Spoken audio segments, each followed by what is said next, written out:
showcase a video and also introduce you to Iqbal Ranazab as well, who is in the process of actually setting up an organisation called the British Asian Association. Now, a little bit of history, and Sangeeta, you will know this because obviously we used to work for Tameside Third Sector back in the days, almost 20 years ago, is that there was a Pakistani community organisation that was set up. However, over time that's actually kind of dispersed a little bit, but the idea is that we want to rejuvenate that and actually sort of get them together.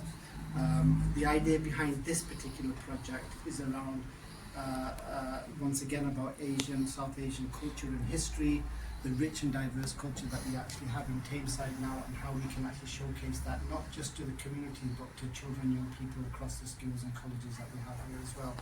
And we know that the more kind of awareness that we actually have about people's background and history, it builds community cohesion, it builds social inclusion as well, and this is what we want to do. And over a period of time, we know that communities in Ashton, in Tameside, we do get along together, and that's because we very much welcome people from different communities and backgrounds who actually live within our in Tameside. So I just want to show a small video. This is a project that I used to work with in Trafford, but it gives a really good background in terms of the whole purpose of this, like I said, is about the contribution of Muslim soldiers, South Asian soldiers that were actually involved in World War I and World War II. And a group of them were actually sort of taken, a delegate group to actually young people to Normandy and other areas where these soldiers were actually sort of buried as well. In the video, you'll actually see that there was over 400 South Asian soldiers that were actually on the front line that fought for the freedom of this country as well. So very much part of the Remembrance Day. And the idea being now is that we want to encourage a lot more from our community to actually get involved in Remembrance Day. We see very few from our community getting involved, and I think it's paramount that even within our own communities they should be aware of the purpose of Remembrance Day and what our forefathers fought for as well. So if I can just show the quick video. Can we just turn the lights down a little bit, please? So you're tapping the lights. Then we recharge the lights.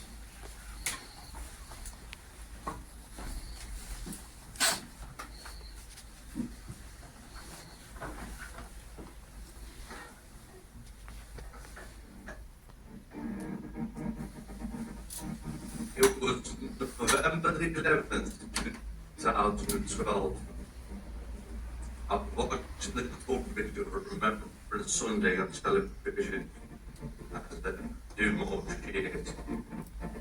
But I suddenly thought, why the day when we were remembering those that fought for our freedom, but they're not more Muslims in attendance?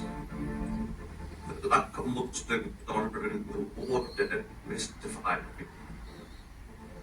It seemed wrong. I wanted to find out more.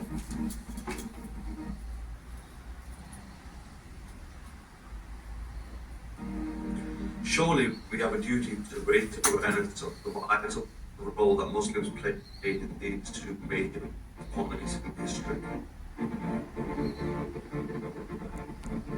Forgotten soldiers.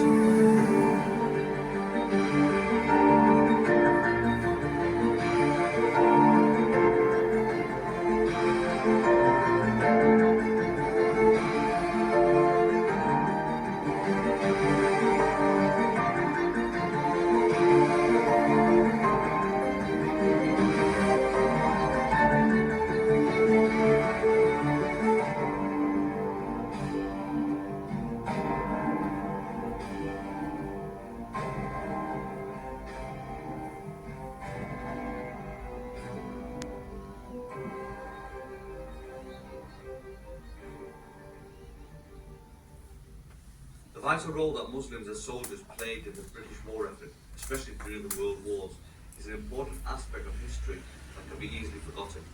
However, this is a crucial link in history that can increase the pride, national and cultural identity among Muslim youth of today.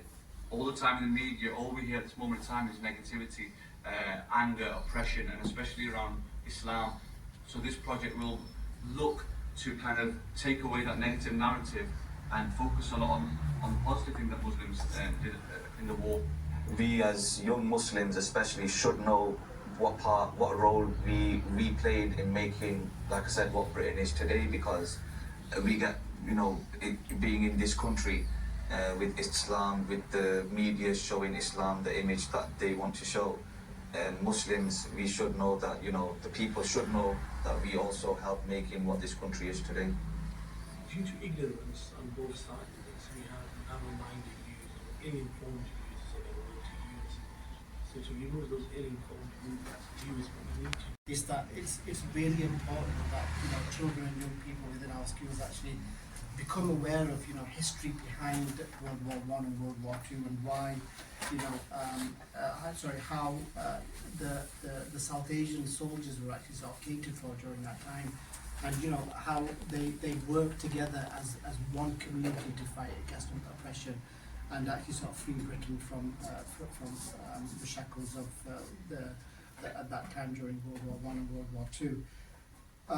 And on that note, I'm just going to hand over to Iqbal Sahib, who's going to give you a short presentation on his research that he's currently doing as part of his organisation, just on the back of this, in terms of how we can actually then develop something which can then be shared with schools and colleges as well. So there's a lot of research and there's a lot of information that can be gathered behind some of the forgotten heroes.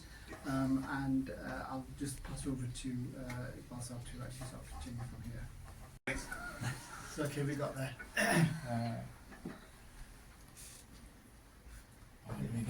Sorry. Yeah. That's just the first one. Let's move Over to to you, the Iqbal Sahib. Good afternoon, ladies and gentlemen. I'm Mohammed Iqbal Rana, originally from Pakistan, local resident of Tainside, Ashton-Under-Lyne. Today I'm going to present you about a Christian Hindu scholar, rather interesting personality who traveled, who originally went to USA for education in engineering, studied an engineering degree, but after reaching engineering USA, he changed his mind. Then he went to kind of religious education. So he get the graduation degree from United States, and then he did the masters there. He was awarded, yes, next please. He was awarded a title, Rao Sahib. Rao means king and Sahib means leader. So this award was basically granted by the British government there through British King George V and King George VI through the Viceroy office. This guy traveled to various places in the United States after taking his master's, first graduation and then master's. He lectured in Christianity. Name, as you can see, this one here, Kirubaldus Apasamy. Then he married an American lady called Isabel Olive Judith in Pennsylvania, United States. He had a daughter there. Her name Isabel Mary Apasamy, and they have the date here, 1923 to 2006. The daughter was born on 15th of September. When we come back to the title, it says Rao Sahib. For the Hindus, it was Rai Sahib and Rao Sahib. For Muslims, Khan Sahib and Khan Bahadur. And for the Sikhs, Sardar Sahib and Sardar Bahadur. There was a top category of Diwan Bahadur, which will probably come to later on in the presentations. But today, our presentation is about Rao Sahib. What did this guy do and what did he achieve to get that title? These titles are mainly awarded to the people who contributed towards the British Raj. But this particular guy here, which we're talking, he actually served the people, the public. His lectures in Christianity, which he threw out in the United States, he gave, and also some work which he did in India as well. We have we have researched some of his work, but there is a lot to research. There's a lot more work to be done. Here we have the photo of this medal. It briefly describes what he did, what was his work. I actually have this original medal with me. This is from my own personal collection. I've been collecting those for almost about 40 years.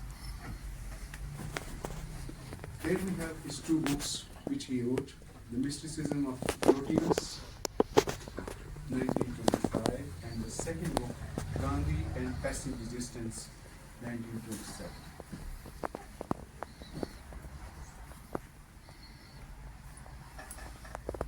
As we can gather from his education, he traveled extensively through the United States. His daughter also traveled between India, UK and US. Our research shows last address in Paddington, UK for his daughter. His wife, she also spent her last days in Mexico, and that's where she died. This is our presentation. Please, any questions which you have. The way forward from here is that our organization, British Asian Association, which we set up, we are in the process of registering it and carrying this research to a good detail, and then maybe we introduce this into the schools, colleges, and idea is show to the people what are the contributions, why these people were awarded these titles, and show to the people where these people originated from: Christians, Hindus, Muslims, Sikhs, and what they did for the British government then, and how we relate ourselves to those communities to show where we come from. So, well, can I ask the first question? Yes, ma'am. In terms of your collection, can you give us an idea of how many medals you have in your collection currently at the moment? I have over 50. Okay, and are they a mixture of, like you said, so you've got some from Indian soldiers, some from Muslim soldiers, a mixture Yes. from different backgrounds? Yes, that's true. I have medals about the Hindus, Muslims, Sikhs, Parsis, whole variety. So I guess the idea is that you want to, so you've done a little bit of research on one or two of the medals that Yes. you've actually got, but you want to dive deeper into some of the other medals you've got to look at the background behind some of these forgotten heroes and Yeah. the medals that you have. So who these soldiers were, who their families were, and where they resided, and what they actually did for a living during that time. Absolutely, absolutely. Because I find their stories quite charismatic and fascinating. So it's, Go back into the history, like Akil mentioned, they were people like us. What they did, how they did it, and what they contributed in those times. And those times were not easy. This guy, I'll come back to that. Just moving on. This guy, when he went to America, in the state of Pennsylvania, when he applied for marriage license, it wasn't an easy ride for him. They put certain conditions on him, marriage license, and the local newspaper, it was a big taboo at that time. Local newspaper, they weren't very, very kind towards him. But, I admire this guy in those really difficult times. He managed to do the work which we still, he left a legacy. Work we are here, to have a look on, to admire. Yes, please. Sorry to cut you. I think he put his hand up first. Yeah. Go on. I was watching a programme last week. Excuse me. Sorry to cut you off. He put his hand up. Go on. Who? Which one? Yeah. No, here. Oh, sorry, go on. I've been collecting them for about 40 years now. Some through internet, some through personal interaction with the people, some from India and some from Pakistan. It took me, as you can imagine, 40 years is a long time. That's how I did. John, do you want to? Yeah, yes, please. I'm just saying, I was watching a programme last week on television, and it's showing you some soldiers that got the Victoria Cross. Oh yeah. And like I say, I think I'm pretty well read, and I never for 1 minute thought anyone in the Indian Army or the Pakistan had a Victoria Cross. So you're right in what you say.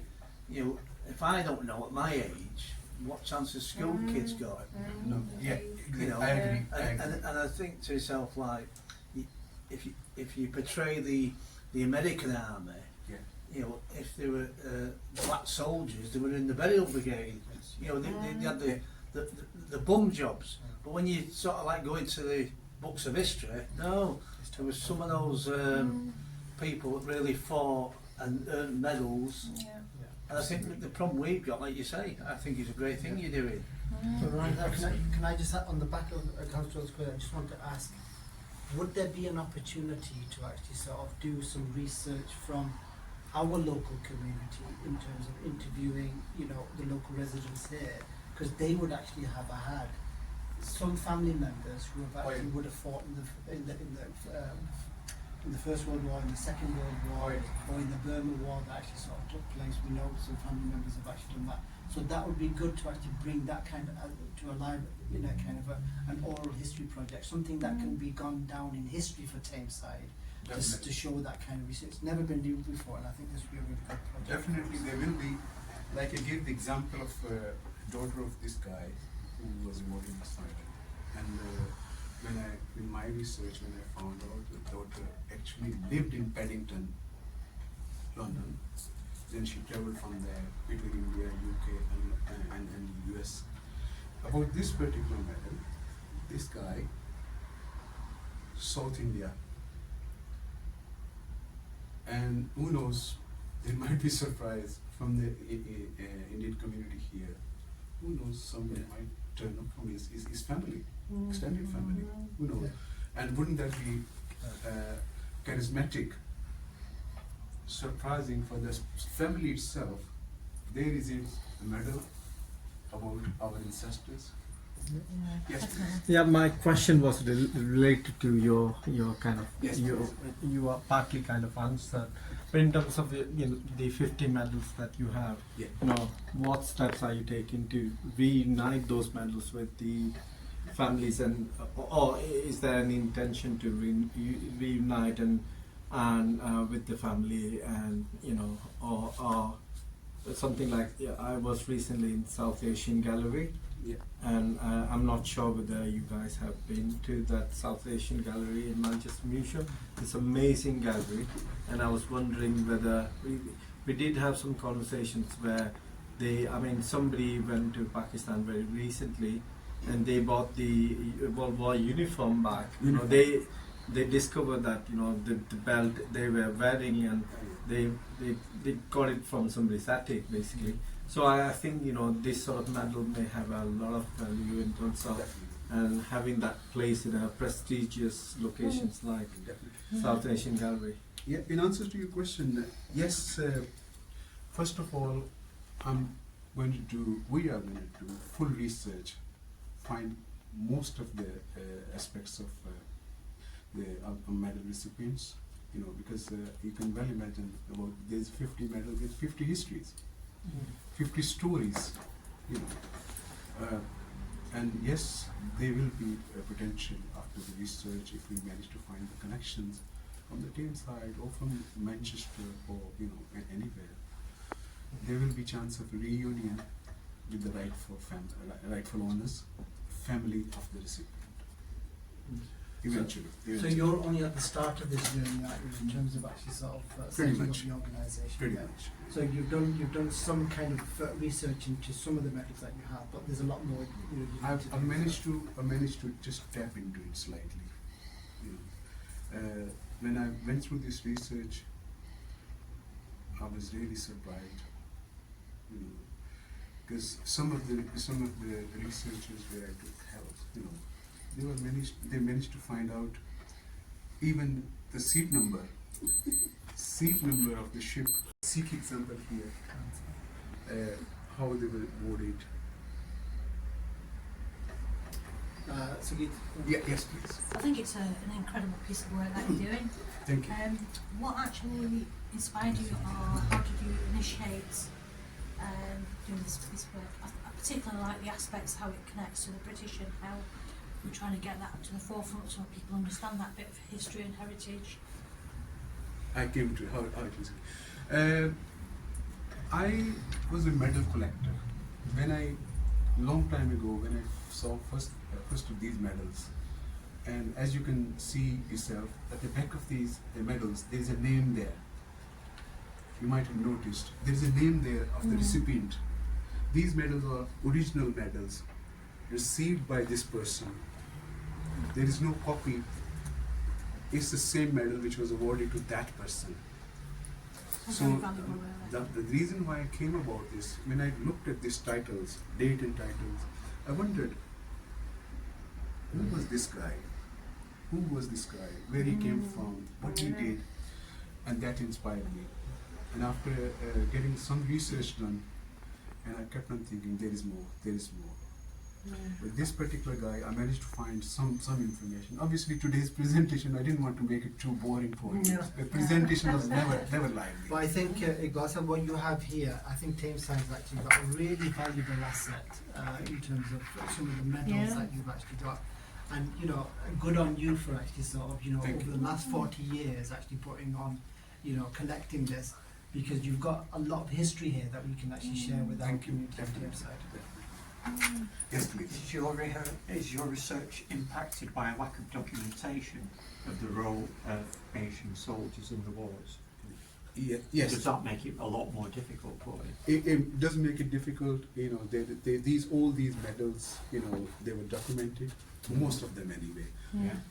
Most of the record. I'm not been to India myself yet, but I will be traveling to India at some stage, because most of the records are in India, New Delhi. New Delhi. There is some records available with the Gazette Office, some of it, but most of the record is there. Not in the UK. You might be able to find it in the UK as There will be yes, some some will records. be in the War Museum. Yeah. The reason I said that, I did something similar in 2019, and it's a great job they're doing, but I actually find the person in charge of the regiment here in Tameside that lives in Attersley. So you will, Yes. if you continue, you will be able to find, you might find another person here in Tameside that is alive. Like I said, yes, there will be some glimpses which I managed to find, but with the soldiers, the criteria was there was a certain rank or level they would keep the records. For ordinary soldiers, there wouldn't be much. Maybe in the India office, yes, there will be something, because they were documented. Record was kept. Yeah. Like one particular medal, this particular one, the total number of medals, not just 1 year, the whole year. They originated in 1911 and they ceased awarding them in 1947. That's when India and Pakistan were made into two countries.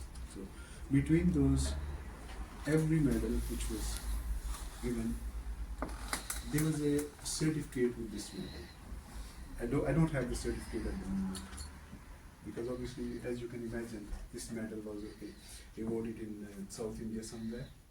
Yeah, came to me traveling through the shops, dealers, online. You know, somebody sold it.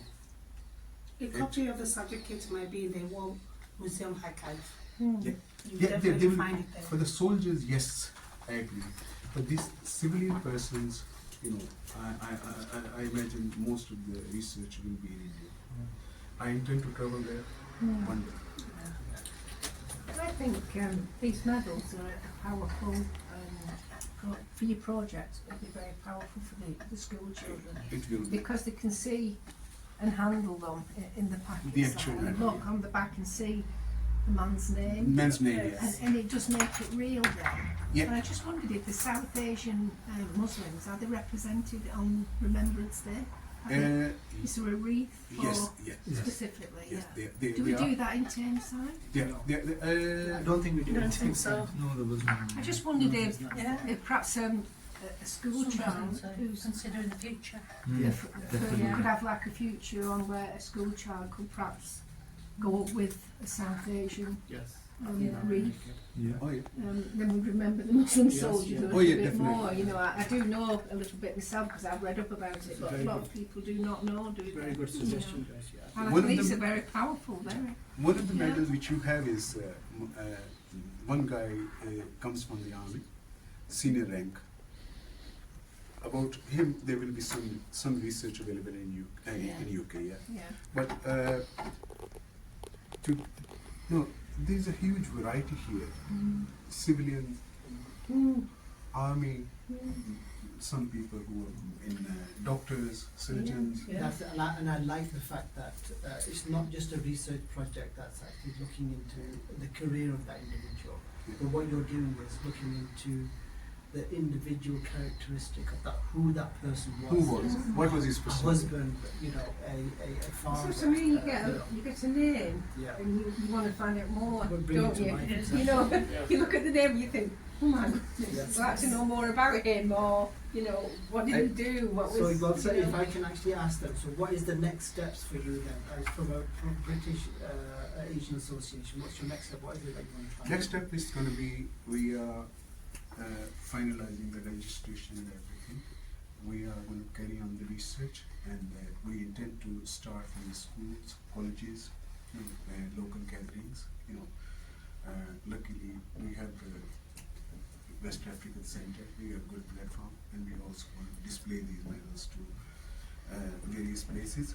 Like you said, the name Yeah, makes it. it does. It's very It changes. personal. Yeah, It changes it. it does. Because you can get medals. Hmm.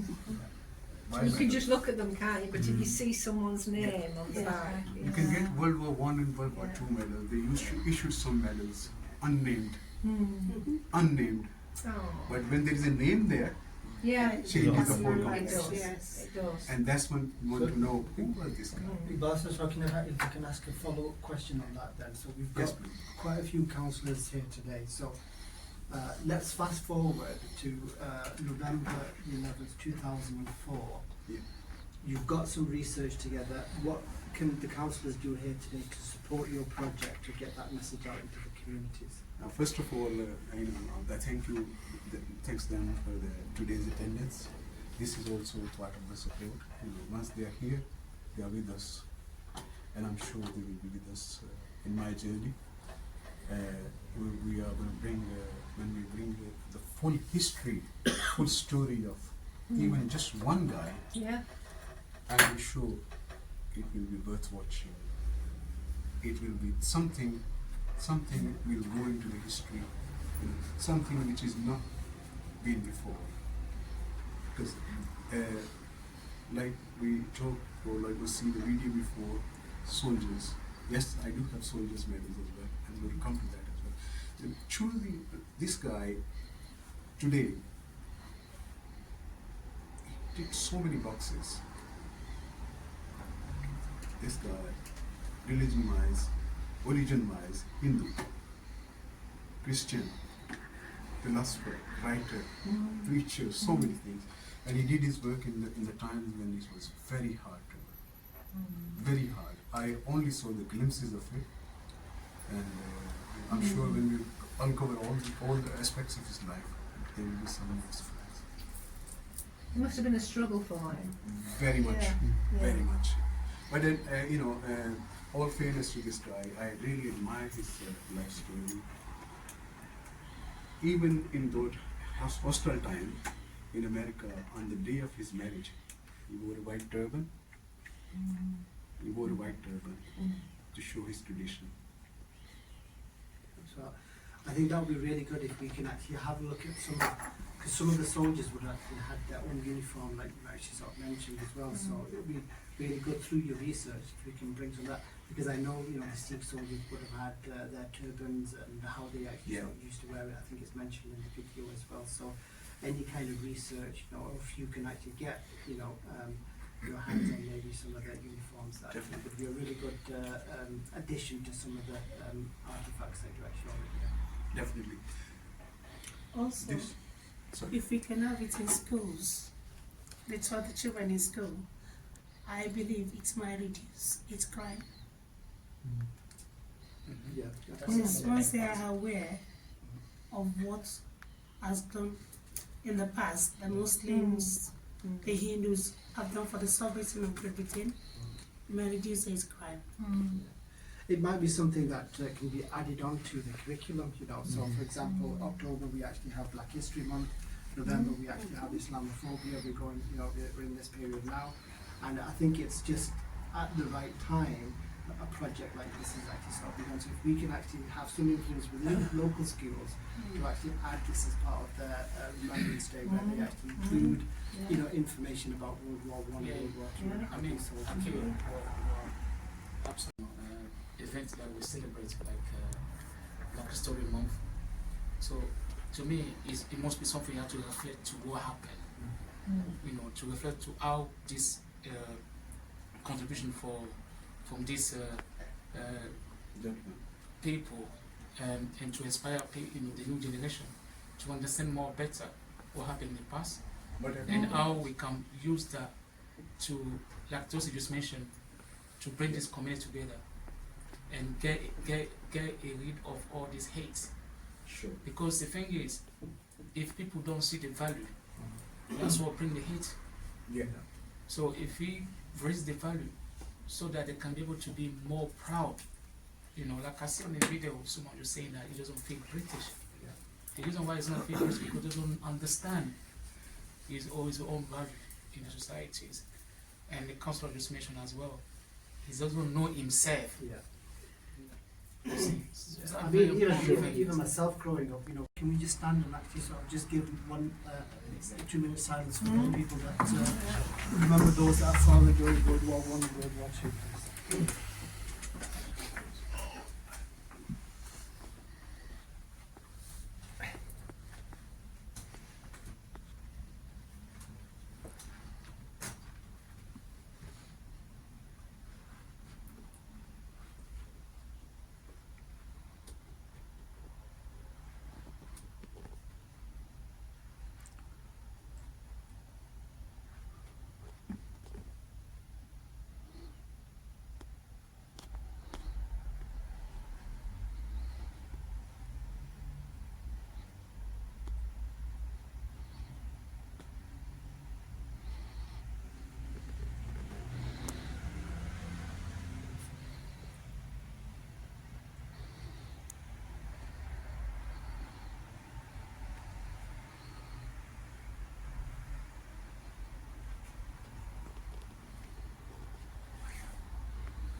For what you've started, obviously you're planting the seed and it'll go really far.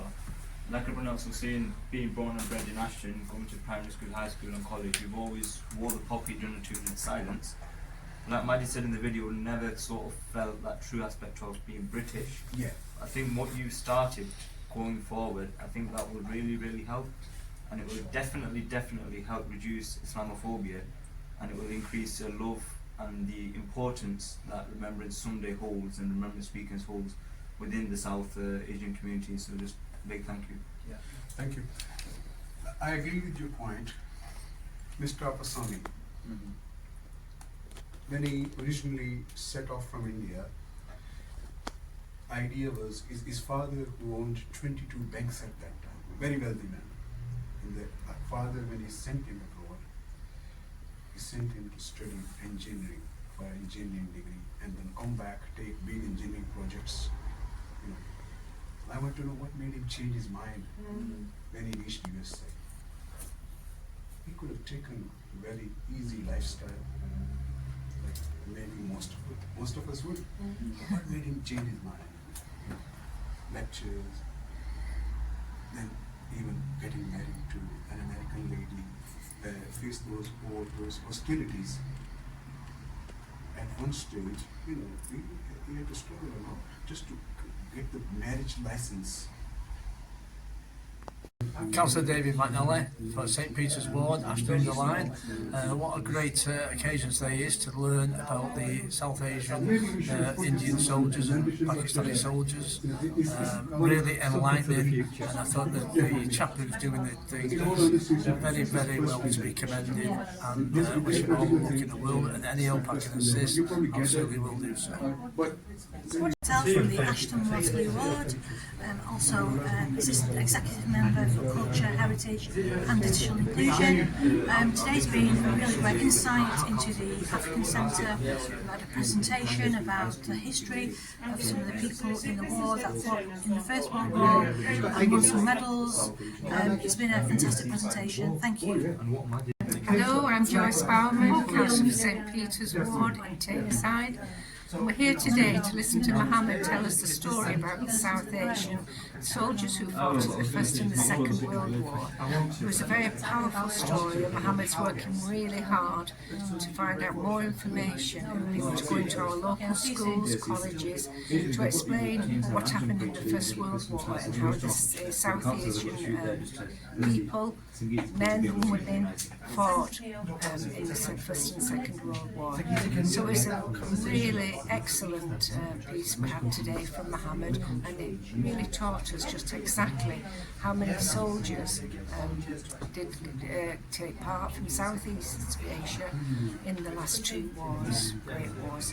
So I wish you every good for the future, going into schools and really telling our young people exactly about Southeast Muslims.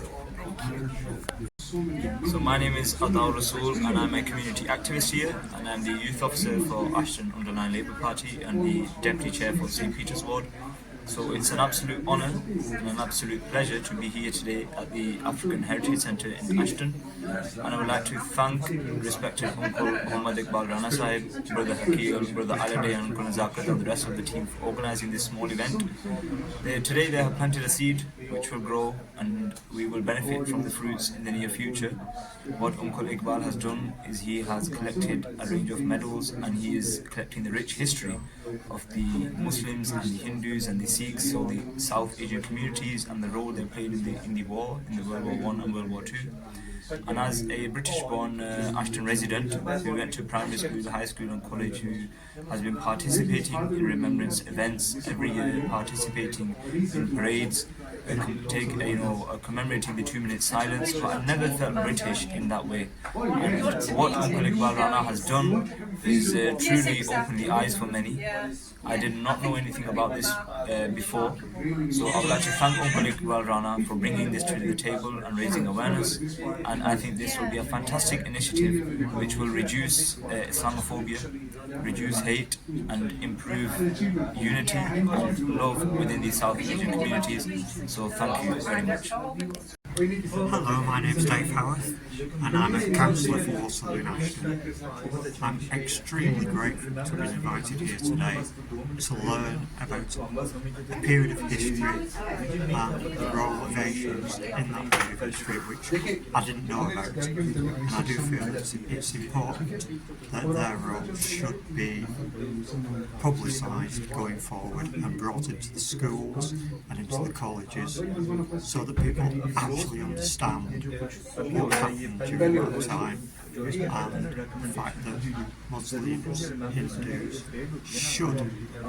are part of the UK and have contributed to the UK that we live in today. Thank you. I'm Councillor Vimal Choksi. I'm local councillor for Ashton-Under-Lyne ward. I'm also cabinet member for Tameside, responsible for the town centre and communities.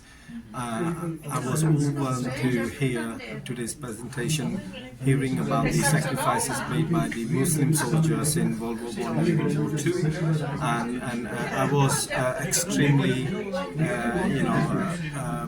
wonderfully delighted to hear Mr. Mohammad Ranaji about his collection of various medals for over the last 50 years, and he presented a number of medals that has been awarded to some Indian prominent figures during the British Raj, and and we are looking forward to work with West African Development and the Mohammad Ranaji to establish some sort of, whether to work with the school, whether to have the improve the representation of Southeast Asian communities at the Remembrance Day, and also potentially trying to help Mohammad Ranaji to reunite various medals with the loved ones and family members from India or across the world. So thank you very much for inviting me. It's lovely to be here. Thank you. My name is Mrs. Oluwatosin Shotubo. I'm happy to be here today because it reminds us of the ultimate prize our ancestors paid for the sovereignty of Great Britain. And I think this project should be done every time for us to remember, and I also think every single Commonwealth country should be present at the event, the remembrance event. We should be invited because this program will reduce hate crime, and I also think they should be taught at schools, in primary school and secondary school, to create awareness for the children that they have part of this country because their great-great-grandparents paid the ultimate price for the sovereignty of Great Britain. Thank you.